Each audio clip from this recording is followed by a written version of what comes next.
what happens with teams when they lose those key players for an extended period of time. We'll start off the preseason because a lot of players right now are being invited to camps, and so kind of with that, um, those teams have to do without those star players, so they have to kind of focus on how those younger players can develop, and what the future could really hold for their team. And so that's kind of the exciting aspect of that is they get the opportunity to see, okay, what does the future maybe hold here? Um, and there's another time that happens as well when the World Junior Championship happens. The teams lose their really star players that are representing their home countries at that tournament, wherever it may be held around the world. And so you get that time in the middle of the year too, where those younger, more inexperienced players get to step up in regular season action, which is pretty exciting for them as well. We'll go over a few players here that have been invited to their camps or signed entry level deals. The Chiefs saw 5 players invited to camps. Berkeley Catton with the Seattle Kraken. He was drafted 8th overall in this year's draft. Dawson Cowan, goalie. He'll be heading to the San Jose Sharks. Nathan Mays heading to the Toronto Maple Leafs. Will McIsaac, St. Louis Blues. And Sage Weinstein, Colorado Avalanche. The Avalanche are a very interesting team with the WHL, specifically the Wild and the Chiefs, in that they have quite a few players from those teams. So we're going to go into the Wild. They're going into their second season here, which is pretty exciting for them. They have a handful of players as well. With a couple graduates, Graham Sword, he's going to the Winnipeg Jets camp, and Bradley Wood, he's going to the Colorado Avalanche camp. But current players, Kenta Isogai, he's going to the Florida Panthers. Josh Fluker, he's also going to the Colorado Avalanche. And Miles Cooper, Colorado Avalanche. So it's kind of interesting that the Avs are getting all these players, or at least working them out in camp. But I think that's really a testimony to the WHL, specifically the U.S. division and the Western Conference right now. Granted, some of those players were part of the trades for the 2 stars that the Wild had to give up to restock their cupboards with picks. But still, I mean, it goes to show that the U.S. division knows how to handle talent, that teams out there know each other. They trust each other to handle the players well.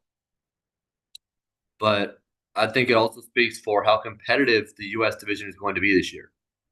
And I think fans should be really, really excited for that because it shows that this season could be ultra competitive. I mean, you have Gavin McKenna with the Medicine Hat Tigers, and you have Berkeley Catton, who may or may not stick in the NHL right now. He's on the Kraken's main roster, so we'll see what happens there. He has signed his entry level contract, so it appears that he will be sticking with the team.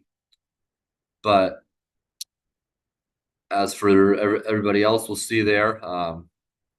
Connor Bedard is an example of success that has come out of the WHL. He spent time with the Regina Pats. And I think it just speaks to the development and the progressiveness of teams getting better on the ice with how much talent the Wild and the Chiefs have. I mean, with NHL camps. I mean, that's about 10 players, including former players that are going to camps. If you take out the former players, that's about 8. So that's pretty impressive. And I think those teams should be applauded for that. But it just goes to show that the major junior circuit is one of the best developmental ranks in the world, really. And then even like I said in the past episode, is even if these players don't go on to play professionally in the NHL, they could land in the ECHL or the American Hockey League, which is just one step below the NHL. And you also got to think about all the other professional leagues in the world. The KHL, that's another one that players will go to kind of flame out in North America. The SPHL, it's really low ranks in the U.S., but that still exists there. So that's another rank that they could go to. But let's touch on Berkeley Catton for a second. Incredible player. He had the honor of being named the U.S. Division's Player of the Year this year at the end of the season.